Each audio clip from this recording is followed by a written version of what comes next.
ഓം നമോ നാരായണായ.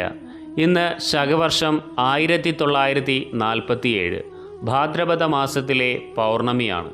കൊല്ലവർഷം 1201 ചിങ്ങമാസം 22, 2025 സെപ്റ്റംബർ 7 ഞായറാഴ്ച. ഇന്നു മുതൽ അടുത്ത 15 ദിവസം വരെ ഭാരതത്തിലെ എല്ലായിടത്തും പിതൃപക്ഷമായി ആചരിക്കുന്നു. 2025 സെപ്റ്റംബർ 7 ഞായറാഴ്ച പൗർണമിയോടുകൂടി തുടങ്ങി 2025 സെപ്റ്റംബർ 21 ഞായറാഴ്ച സർവ പിതൃപക്ഷ അമാവാസിയോടുകൂടി സമാപിക്കുന്നു.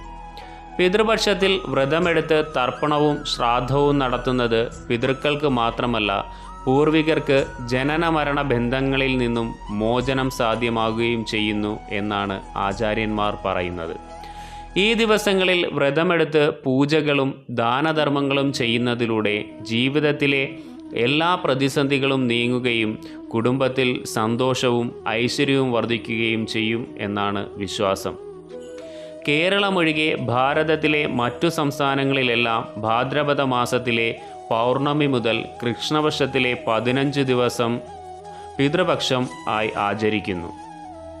നമ്മുടെ നാട്ടിൽ കർക്കിടവാവിന് എത്ര പ്രാധാന്യമുണ്ടോ അത്രത്തോളം അതിലേറെയോ പ്രാധാന്യമുണ്ട് ഭാദ്രപദ മാസത്തിലെ പിതൃപക്ഷത്തിന് ഭാരതത്തിലെമ്പാടും. സനാതനധർമ്മമനുസരിച്ച് ജന്മജന്മാന്തരങ്ങളിൽ ഏറ്റവും മഹത്തരമാണ് മനുഷ്യജന്മമെന്നും നരനെ നാരായണനാക്കുന്ന ആത്മീയ മാർഗരേഖയാണ് വ്രതാനുഷ്ഠാനങ്ങളെന്നും ഹിന്ദുധർമ്മശാസ്ത്രങ്ങൾ നമ്മെ ഓർമ്മിപ്പിക്കുന്നു. വ്രതങ്ങൾ മനുഷ്യന് ആത്മീയവും ആധ്യാത്മികവും മാനസികവുമായ അഭിവൃദ്ധിയും ഐശ്വര്യവും പ്രദാനം ചെയ്യുന്നു.